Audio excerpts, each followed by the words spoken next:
കുഴപ്പമായി. എന്താടോ? കല്ലൻ ചാക്ക് സിയെ ചെറിയാൻ പൊക്കി. ആരോ ഒറ്റിയതാ, മഫ്തിയിലാ വന്നേ. സർക്കിൾ ഓഫീസിലേക്കാ കൊണ്ടുപോയിരിക്കുന്നത്. ചെറിയാനല്ലെങ്കിലും നമ്മളോടത്ര സുഖത്തിലല്ലോ. നീ SI മധുനെ വിളി.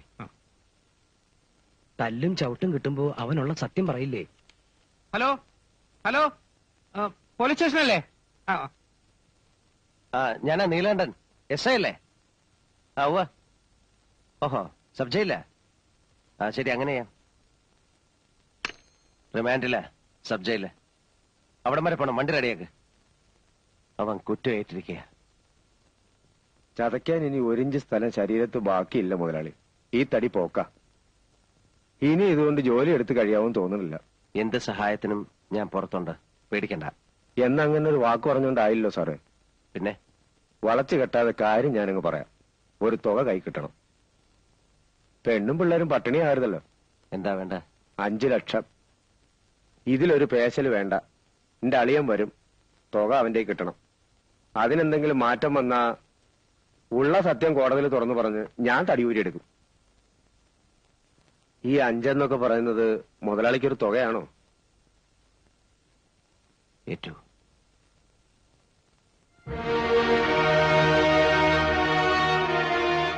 അവൻ സന്ദർഭം മുതലെടുക്കുകയാണ്, കള്ളപ്പന്നി. ഇനി അത് നോക്കണ്ട.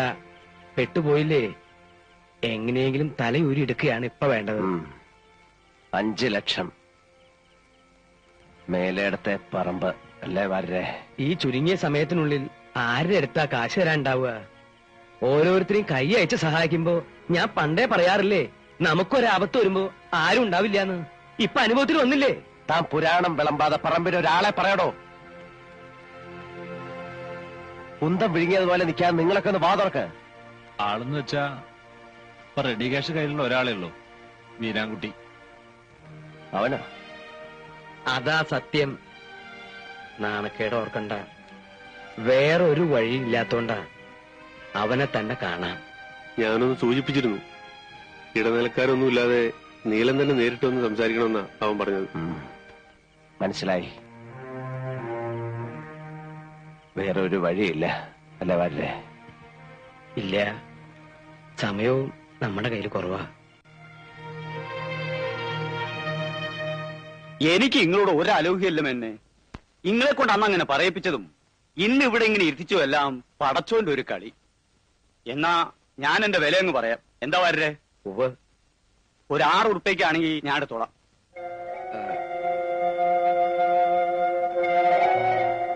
വീരാൻകുട്ടി, അത് വല്ലാണ്ട് കുറവല്ലേ? സെന്റിനൊരു... എനിക്ക് കൂടുതലൊന്നും പറയാനില്ല. സമ്മതമാണെങ്കിൽ കച്ചവടം ഉറപ്പിക്കാം. ക്യാഷ് ഇപ്പൊ തന്നെ കൈത്തരും. വീരാൻകുട്ടി മുമ്പ് പറഞ്ഞത്... മുമ്പ് പറഞ്ഞാലേ നിങ്ങളും മാറ്റിയില്ലേ? അതിൽ കൂടുതൽ വില ഞാൻ കാണുന്നില്ല. വരേ? അത് ഉറപ്പിച്ചോളൂ. നീല പറഞ്ഞ പോലെ ചെയ്യൂ. എന്നാ അങ്ങനെ തന്നെ. പാപ്പാ, അതിങ്ങോട്ട് എടുത്തോളി. ഫുൾ ക്യാഷാ. അതാ വീരാൻകുട്ടിയുടെ കച്ചവടം. എഴുതിക്കിലോ അളക്കിലോ ഒക്കെ നമുക്ക് വഴിയെ നടത്താം. എന്താ വരേ? വാപ്പാ, നിങ്ങൾ തന്നെ അത് മേനോൻകുട്ടിയുടെ കയ്യിലങ്ങോട്ട് കൊടുത്തേക്ക്. വരേ?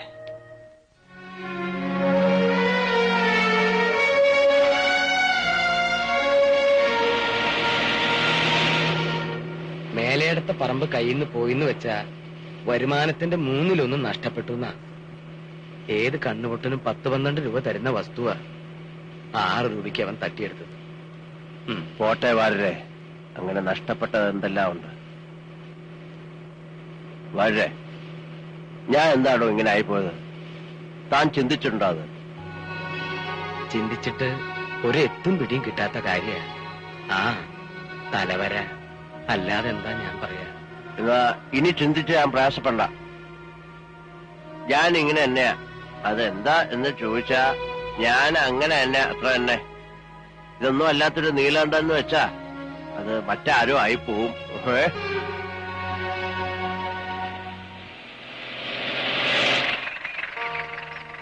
എങ്ങടാ മാഷേ? എങ്ങോട്ടുമില്ല. എന്നാ കേറാ. ഇല്ല, പോട്ടെ. അതെന്ത് പറച്ചില്ല മാഷേ? ഇങ്ങോട്ട് കയറൂന്നേ. വേണ്ട, എന്നെ വിട്ടേക്ക്. ഇല്ല, തൽക്കാലം നിങ്ങളെ വിടാൻ ഉദ്ദേശിച്ചിട്ടില്ല. കേറിയില്ലേ നീലകണ്ഠ പൊക്കിയെടുത്ത് ജീപ്പിലിടും. നല്ല കുട്ടിയായിട്ട് കേറിക്കേ.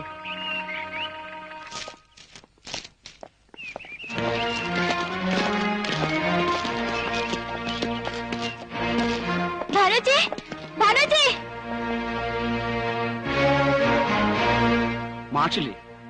ആരാ? അർബൻ ബാങ്കിൽ നിന്നാ. Revenue recovery. കൊടുക്കാവുന്ന അവധിയെല്ലാം കഴിഞ്ഞു. ഇനി ജപ്തിയല്ലാതെ ഞങ്ങൾക്ക് വേറെ വഴിയില്ല. ഞങ്ങളോട് സഹകരിക്കണം. അത് അച്ഛനും കൂടി ഇവിടെ ഇല്ലാത്തപ്പോ. ഞങ്ങൾ അയച്ച രജിസ്റ്റർ നോട്ടീസ് അദ്ദേഹം കൈപ്പറ്റിയതല്ലേ, ആ നിലയ്ക്ക് കാക്കേണ്ട കാര്യമില്ല. നിൽക്കൂ, കുറച്ചു സമയം വെയിറ്റ് ചെയ്യണം. ഞങ്ങൾ ഇവിടെ ഇപ്പോ 2 പെൺകുട്ടികൾ മാത്രമേ ഉള്ളൂ. ഞാൻ അച്ഛനെ വിളിച്ചിട്ട് ഉടനെ വരാം. മോളെ ശാരദ, ചേച്ചിപ്പോ വരാം. മാഷേ, അപ്പു മാഷേ,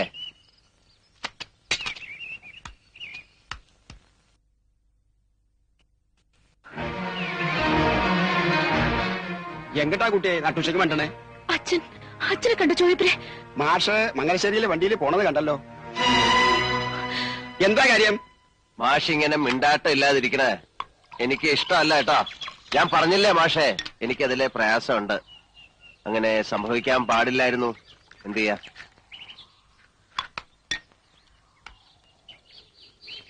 പിന്നെ മോളുടെ തീരുമാനം അത് മാറ്റിയെടുക്കാം. അങ്ങനെ ഒരു പിടിവാശിയുണ്ടോ? എന്താ തനിക്ക് മാത്രമേ വാശി പാടുള്ളൂ? അവളൊരു ഗതിയില്ലാത്തവന്റെ മോളായതുകൊണ്ട് നാണവും മാനവും പാടില്ലെന്നാ?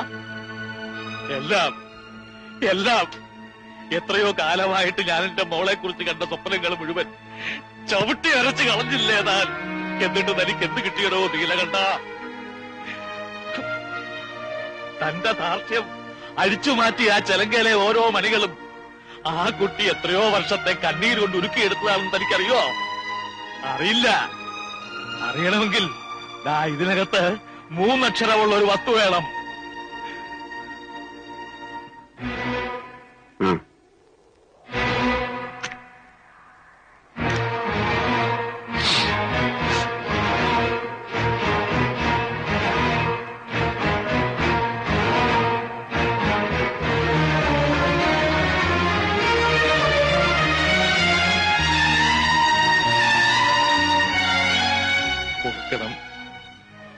ഉള്ളിലെ വേദന എല്ലാം കൂടെ പുറത്തു വന്നപ്പോ കണ്ണു കണ്ടില്ല. പൊറുക്കണം. പക്ഷേ ആശ്വസിപ്പിക്കാൻ പറയേണ്ട നല്ല വാക്കുകളൊന്നും എന്റെ നാട്ടിൽ വരില്ല. ഹൃദയമില്ലാത്തവനാ, ദുഷ്ടനാ. പക്ഷേ നിങ്ങളുടെ ഈ കണ്ണീര് എന്റെ ഉള്ളിൽ വീണ് പൊള്ളുന്നുണ്ട്. അതെനിക്ക് നെഞ്ചുകേറി കാണിച്ചു തരാൻ കഴിയില്ല. കുറ്റമേറ്റു പറഞ്ഞും പ്രായച്ചിത്തം ചെയ്തും അനുഭവമില്ല. പക്ഷേ നിങ്ങൾക്ക് വേണ്ടി പറയൂ, ഞാൻ എന്ത് വേണം പറയൂ മാഷേ. ഈ മുഖത്ത് നോക്കി ദേഷ്യം എന്ന് പറയാൻ പോലും എനിക്ക് പറ്റുന്നില്ലല്ലോ ഈശ്വര.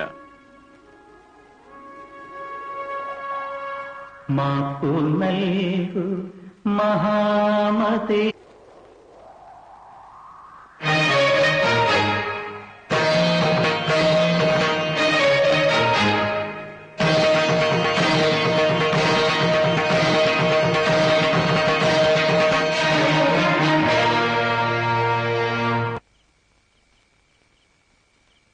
ജപ്തി ചെയ്ത് ഇറക്കി വിടുകന്നൊക്കെ പറഞ്ഞാല് ഓരോരുത്തർ പറയണ കേട്ടിട്ടേ ഉള്ളൂ. ബന്ധത്തിൽപ്പെട്ട ഒരു കൂട്ടർക്ക് തന്നെ ആ ഗതി വന്നു ഓർക്കുമ്പോ. അപ്പുവേട്ടന്റെ ദുശീലം കൊണ്ട് തന്നെ പറ്റിയതല്ലേ. ആരെയും കുറ്റം പറഞ്ഞിട്ടൊന്നും കാര്യമില്ല. വാസോട്ടാ, ഉള്ളതിനനുസരിച്ച് ജീവിക്കാൻ പഠിക്കണ്ടേ? മനുഷ്യരായാല് ഡാൻസ് പഠിച്ചിട്ട് പേരെടുക്കാന്നൊക്കെ പറഞ്ഞാല് അത് അഷ്ടിക്ക് വകയില്ലാത്തവർക്ക് പറഞ്ഞതല്ല. പുരാണം പറഞ്ഞിരുന്നിട്ട് എന്താ? ഉറക്കം വരണം. വിരിച്ചിട്ടുണ്ട്, വാസോട്ടൻ കിടന്നോളൂ. നിങ്ങളുടെ അച്ഛൻ ഏത് പാതിരാക്കാ വരിക? വിവരമൊന്നും അറിയാണ്ട് എവിടെയെങ്കിലും കുടിച്ച് ബോധമില്ലാണ്ട് കിടക്കണുണ്ടാവും. ആ ചായപ്പില് പായും തലോണയും കാണും. അവിടെ കിടന്നോളൂ രണ്ടുപേരും. ഇറങ്ങിപ്പോയാലോ ഭാനുജി? ഈ കുത്തിയുള്ള വർത്താനം സഹിക്കുന്നില്ല.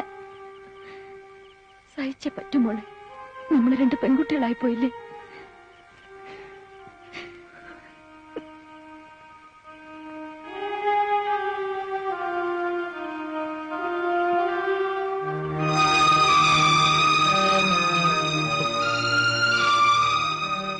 മോളെ വേണ്ട, ഒന്നും പറയണ്ട. കുറെ കള്ളുടിയന്മാരുടെ നടുവില് സ്വബോധമില്ലാതെ ഒരു കോമാളിയെ എന്റെ അച്ഛനെ കണ്ടപ്പോ തൊലി ഉരിഞ്ഞു പോയി. നാണക്കേടുണ്ട്. എന്താ എന്റെ അച്ഛൻ ഇങ്ങനെയായി പോയത്? മോളെ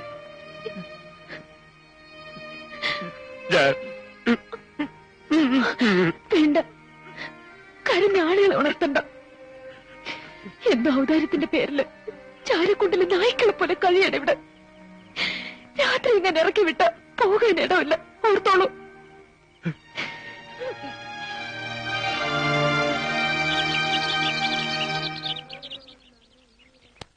ആ നാണയമേന്ന് വരുന്ന ഒരു സംശയ.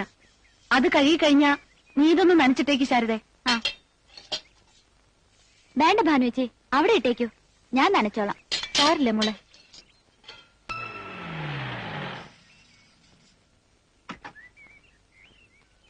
ഇപ്പളാ അവിടെ വിവരം അറിഞ്ഞത്. അപ്പൊ തന്നെ നീലൻ അയക്കായിരുന്നു. എന്താ വേണ്ടേന്ന് വെച്ചാ ചെയ്യാ. മാഷയും മക്കളെയും കഴിയുമെങ്കിൽ ഈ വണ്ടി തന്നെ വിളിച്ചോണ്ട് ചെല്ലാനാ പറഞ്ഞിരിക്കണേ. അവിടത്തെ പത്തായപ്പുരയിലെ എല്ലാ സൗകര്യങ്ങളും ഉണ്ട്. വേണ്ട, ഉപകാരം ചെയ്തില്ലെങ്കിലും ഉപദ്രവിക്കില്ല എന്ന് വെച്ചാ നിങ്ങൾ എവിടെയെങ്കിലും ഒതുങ്ങി കഴിഞ്ഞോളാന്ന് പറയൂ. നിർബന്ധിക്കാൻ വയ്യ. അങ്ങനെ പറഞ്ഞേൽപ്പിച്ചിട്ടുണ്ടെങ്കിലും ഇഷ്ടം പോലെ ചെയ്യൂ. മോളെ അങ്ങനെ വിളിക്കാലോ.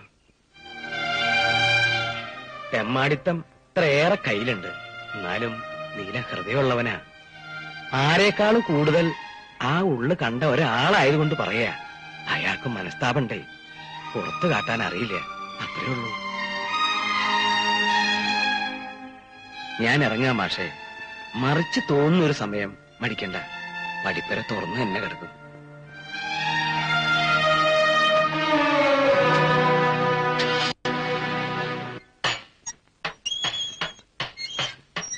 വന്നു അല്ലേ ഊരി തണ്ടി? ഓ തമ്പുരാനെ. ഇടോ പെരിങ്ങോടോ, താൻ എവിടായിരുന്നടോ? വടക്കോട്ടൊരു യാത്ര. വഴിക്കൊരു സായിപ്പിനെ കൂടെ കിട്ടി. മൂപ്പർക്ക് ഇടയ്ക്ക് പഠിക്കണത്രേ. ജർമ്മനിലേക്ക് കൂടെ കൊണ്ടുപോവാന്ന് വരെയായി. അത് നമുക്ക് പറ്റില്ലല്ലോ. സായിപ്പിനോട് സലാം പറഞ്ഞു. ചിലർ തന്നോട്ടോ എടുക്കാൻ. അങ്ങനെ പിന്നെ എങ്കടാ ചിന്തിക്കുമ്പോഴാ കള്ളകൃഷ്ണൻ ഒന്ന് കാണാൻ തോന്നിയത്. 2 ദിവസം ഗുരുവായൂർ കിടന്നു. പിന്നെ സായിപ്പ് തന്നത് തീർന്നു കാണും അല്ലേ? ഓ അതല്ലേ തന്റെ അടുത്തേക്ക് പുറപ്പെട്ടെ. ആ തള്ള ഒരുത്തി ഒറ്റയ്ക്ക് കഴിയല്ലേ? അതിന്റെ വിവരം വല്ല അറിയാറുണ്ടോ? അസുഖമൊന്നുമില്ല, ഒന്ന് പോണം. വാര്യരോട് പറഞ്ഞ് ഞാനൊരു മണി ഓർഡർ അയച്ചിരുന്നു. കിട്ടിയിട്ടുണ്ടാവും. സ്വന്തം മോനായ എനിക്ക് വേണ്ടിയല്ല, തനിക്ക് വേണ്ടി അവർ പ്രാർത്ഥിക്കണേ. നന്ദിയുള്ള കൂട്ടത്തിലാ. ചെല്ലേ, കഥകളൊക്കെ വയറ്റി വല്ലം ചെന്നിട്ടാ. ആദ്യം വിസ്തരിച്ചൊരു കുളി, പിന്നെ നന്നായിട്ടൊരു ഊണ്. ഇരിപ്പില്ലേ, കാണാതിരിക്കില്ല. ഇടയ്ക്ക് പ്രാക്ടീസ് ചെയ്യണ്ടോ താൻ? എവിടെ? എന്നെ കാണുമ്പോ മേടിച്ച് 2 തട്ട് അത്ര തന്നെ ഉണ്ടാവുള്ളൂ. തുടക്കട്ട് വെക്ക, ഒന്നും മുഴുമിപ്പിക്കില്ല. അതല്ലേ പ്രകൃതം. താൻ ഈ ചുറ്റലൊക്കെ മതിയാക്കി കുറച്ചു ദിവസം സ്വസ്ഥമായിട്ട് വിട്ടിരുന്ന ഞാൻ പ്രാക്ടീസ് തുടങ്ങാം. എന്താ? ആഗ്രഹില്ലാഞ്ഞിട്ടല്ല, തന്റെ കൂടെ കഴിയാന്ന് പറഞ്ഞാല് എനിക്കും പലതും പഠിക്കാനുള്ള അവസര. പക്ഷേ മനസ്സ് സമ്മതിക്കണ്ടേ? ഈ അലച്ചില് അത് നിർത്താൻ വയ്യടോ. ഒരു കണക്കിന് താൻ ഭാഗ്യവാനാ. തോളത്തൊരു മാറാപ്പും ഇരുപുറം തേഞ്ഞൊരിടക്കയും. അമ്പലങ്ങളിൽ നിന്ന് അമ്പലങ്ങളിലേക്ക്. കൂടില്ല കൂട്ടില്ല, പരമസുഖം. താനൊന്ന് പെരുക്കണത് കേൾക്കാൻ കൊതിയായി പോകണം.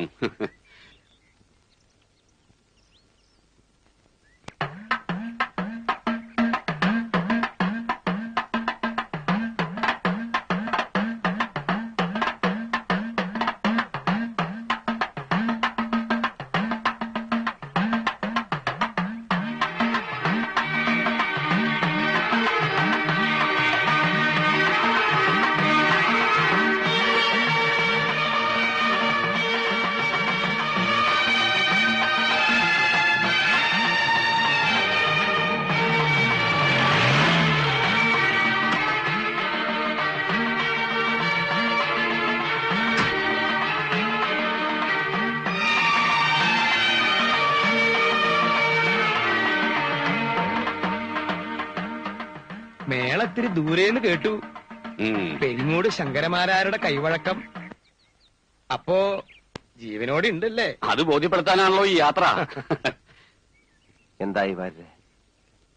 ഇല്ല, വരില്ലാന്ന് ഭാനുമതിയാ പറഞ്ഞ്.